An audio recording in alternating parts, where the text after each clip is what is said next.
Every year, the Institute for Economics and Peace releases its Global Peace Index report. This report is the only one of its kind that measures how dangerous or safe a nation is based on 23 different indicators, including political terror, deaths from internal conflict, from military. The GPI report evaluates 163 countries that account for more than 99.7% of the world's total population. The factors analyzed in the report are grouped into three different areas: safety and security, ongoing conflict, and militarization.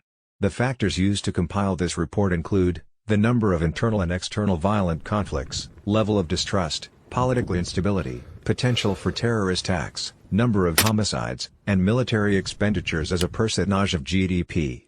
A score is calculated for each of the 163 nations featured in the report based on these factors.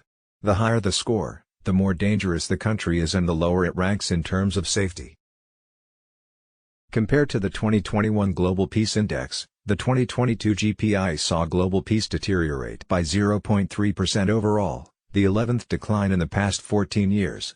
While 90 countries became safer and more peaceful, 71 became less so, and 2 stayed the same, which led to an overall slide.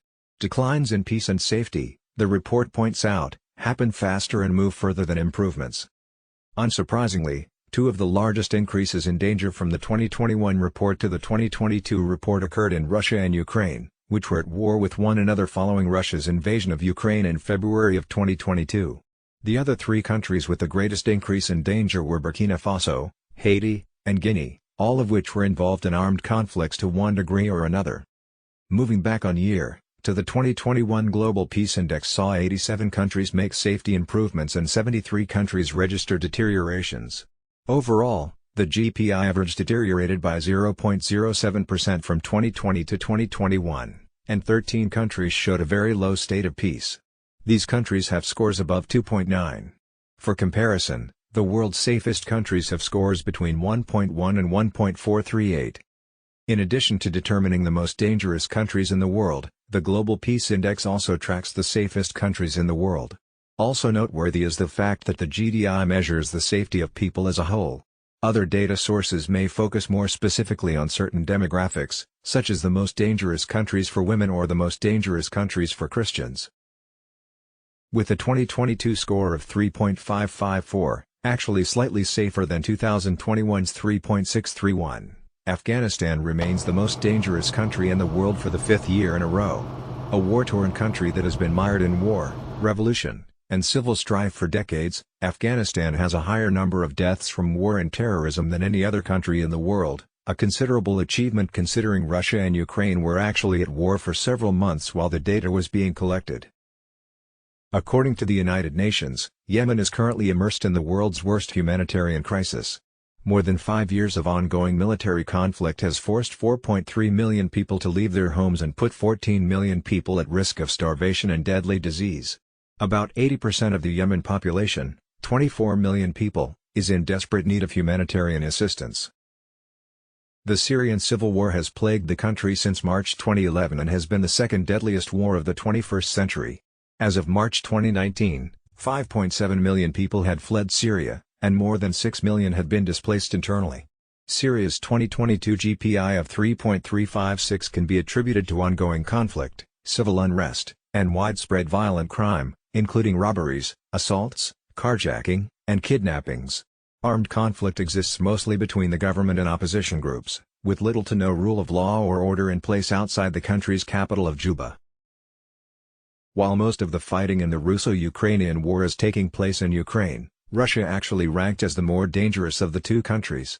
This is partially due to the fact that Russian army casualties in Ukraine count toward Russia's level of danger and partially due to pre-existing economic stresses and an authoritative government that is often notably hostile to its own populace. Additionally, trade embargoes and other international restrictions on Russia have strained Russia's economy and food trade and placed increased hardship on the Russian people. However, it is also worth noting that the 2022 GPI report covered only the beginning of the Russo-Ukrainian War.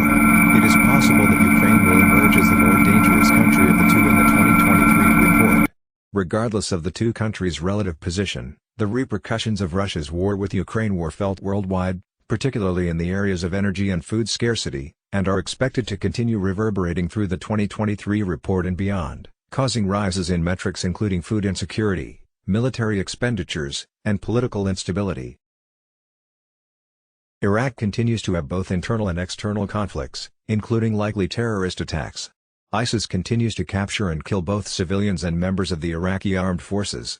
Other human rights violations, including violations of freedom of assembly and women's rights, have also persisted.